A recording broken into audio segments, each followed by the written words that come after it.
ಹರಿ ಓಂ ಶ್ರೀ ಗಣೇಶ ಶಾರದಾ ಗುರುಭ್ಯೋ ನಮೋ ನಮಃ.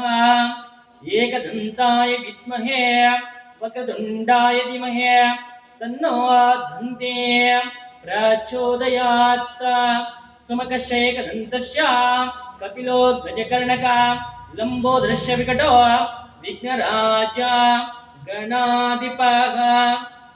ನನ್ನ ಆರಾಧ್ಯ ದೇವಿಯಾದಂತಹ ಶ್ರೀ ಆ ತಾಯಿ ಚಾಮುಂಡೇಶ್ವರಿಯ ಪಾದಾರವಿಂದಗಳಿಗೆ ನಮಿಸುತ್ತಾ, ಇವತ್ತಿನ ವಿಷಯವೇನೆಂದರೆ ಈ ವಿಶ್ವಾವಸು ಸಂವತ್ಸರದ ಗ್ರಹಣ ವಿಚಾರದ ಬಗ್ಗೆ ಒಂದಿಷ್ಟು ಮಾಹಿತಿಯನ್ನು ನಿಮಗೆ ಹೇಳಬೇಕೆಂದು ಅಂದ್ಕೊಂಡಿದ್ದೀನಿ. ಈ ವಿಶ್ವಾವಸು ಸಂವತ್ಸರದಲ್ಲಿ ಎಷ್ಟು ಗ್ರಹಣ ಬರುತ್ತೆ, ಅದು ಯಾವಾಗ ಬರುತ್ತೆ, ಅದು ಯಾವಾಗ ಆರಂಭ ಆಗಿ ಯಾವಾಗ ಅಂತ್ಯ ಆಗುತ್ತೆ, ಯಾವ್ಯಾವ ರಾಶಿಗಳಿಗೆ ಯಾವ್ಯಾವ ನಕ್ಷತ್ರಗಳಿಗೆ ಈ ಗ್ರಹಣ ದೋಷ ಉಂಟು ಎಂದು ಹೇಳ್ತೇನೆ. ಯಾವ್ಯಾವ ಬರುತ್ತೆ ನೋಡಿ. ಒಂದನೇ ಗ್ರಹಣ ಬರೋದು ಈ ವಿಶ್ವಾವಸು ಸಂವತ್ಸರದಲ್ಲಿ 4 ಗ್ರಹಣ ಬರುತ್ತೆ. 2 ಚಂದ್ರಗ್ರಹಣ, 2 ಸೂರ್ಯಗ್ರಹಣ. ಒಂದನೇ ಗ್ರಹ ಯಾವುದಪ್ಪ ಅಂದರೆ ದಿನಾಂಕ 7-9-2025 ಭಾನುವಾರ, ಭಾದ್ರಪದ ಮಾಸದ ಶುಕ್ಲ ಪೂರ್ಣಿಮಾ ಸಂಭವ ಚಂದ್ರಗ್ರಹಣವು ಭಾರತ ದೇಶಕ್ಕೆ ಇದೆ.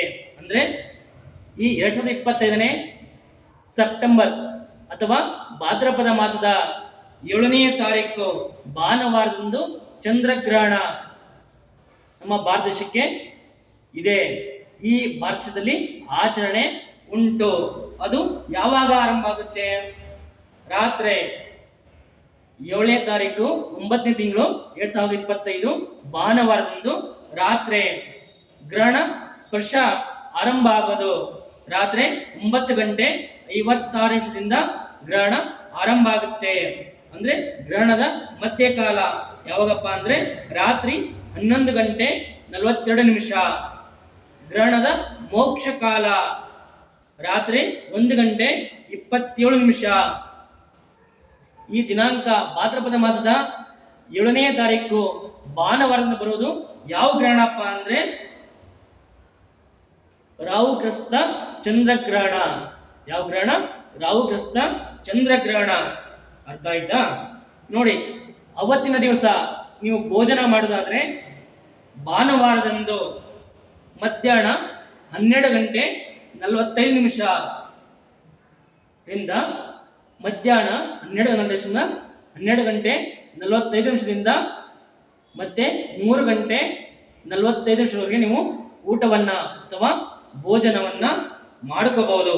ಆಮೇಲೆ ತರ್ಪಣವನ್ನು ಆಚರಣೆ ಮಾಡೋರು, ವಿಚಾರ ಮಾಡೋರು, ತರ್ಪಣವನ್ನು ಆಚರಣೆ ಅಂತ ಮಾಡೋರು ಯಾವಾಗ ಮಾಡ್ಬೋದು ತರ್ಪಣವನ್ನು? ನಾವು ರಾತ್ರಿ 11:42 ನಂತರ ತರ್ಪಣಾದಿಗಳನ್ನು ನಡೆಸತಕ್ಕದ್ದು. ಅರ್ಥ ಆಯ್ತಾ? ಯಾವಾಗಪ್ಪ ಅಂದರೆ ರಾತ್ರಿ 11:42 ನಂತರ ತರ್ಪಣಗಳನ್ನು ಆಚರಣೆ ಮಾಡೋದು. ಶ್ರಾದ್ದ ವಿಚಾರ. ಅರ್ಥ ಆಯ್ತಾ? ಆಮೇಲೆ ಇದು ಯಾರ್ಯಾರಿಗೆ ಬಂದಿದೆ, ಯಾವ್ಯಾವ ರಾಶಿಯವರಿಗೆ, ಯಾವ ನಕ್ಷತ್ರದವರಿಗೆ ಬಂದಿದೆಪ್ಪ ಅಂದರೆ ಶತಭೀಷ ಅಂದರೆ ಶತಭೀಷ ನಕ್ಷತ್ರ ಮತ್ತು ಪೂರ್ವಭಾದ್ರ ನಕ್ಷತ್ರದವರಿಗೆ ಈ ಗ್ರಹಣ ದೋಷ ಉಂಟಾಗುತ್ತೆ. ಮತ್ತು ಯಾವ ರಾಶಿಯವರಿಗೆ ಅಂದರೆ ಕುಂಭ ಮತ್ತು ಮೀನ ರಾಶಿಯವರಿಗೆ ಈ ಗ್ರಹಣದ ದೋಷ ಉಂಟಾಗುತ್ತೆ. ಏನು ಮಾಡಬೇಕು? ಅವರು ಅಂದಿನ ದಿನ ಉಪವಾಸದಿಂದಿರಬೇಕಾಗುತ್ತೆ.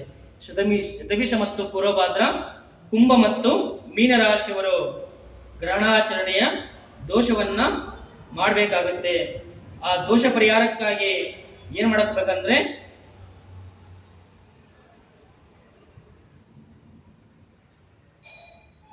ಒಂದು ದೇವಸ್ಥಾನಕ್ಕೆ ಅಕ್ಕಿ ಮತ್ತು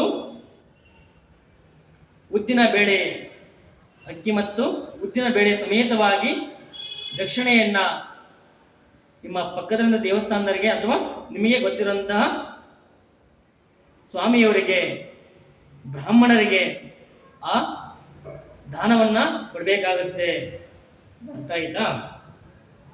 ಆಮೇಲೆ ಇನ್ನೊಂದು 2ನೇ ಗ್ರಹಣ ಯಾವಾಗಿದೆಯಪ್ಪ ಅಂದರೆ ದಿನಾಂಕ 3/3/2026 ಮಂಗಳವಾರ, ಫಾಲ್ಗುಣ ಮಾಸ. 2026 ಫಾಲ್ಗುಣ ಮಾಸದಲ್ಲಿ ದಿನಾಂಕ 3/3/2026 ಮಂಗಳವಾರ ಫಾಲ್ಗುಣ ಮಾಸದಲ್ಲಿ ಈ ಗ್ರಹಣ ಯಾವ ಗ್ರಹಣ? ಚಂದ್ರಗ್ರಹಣ ಇದೆ.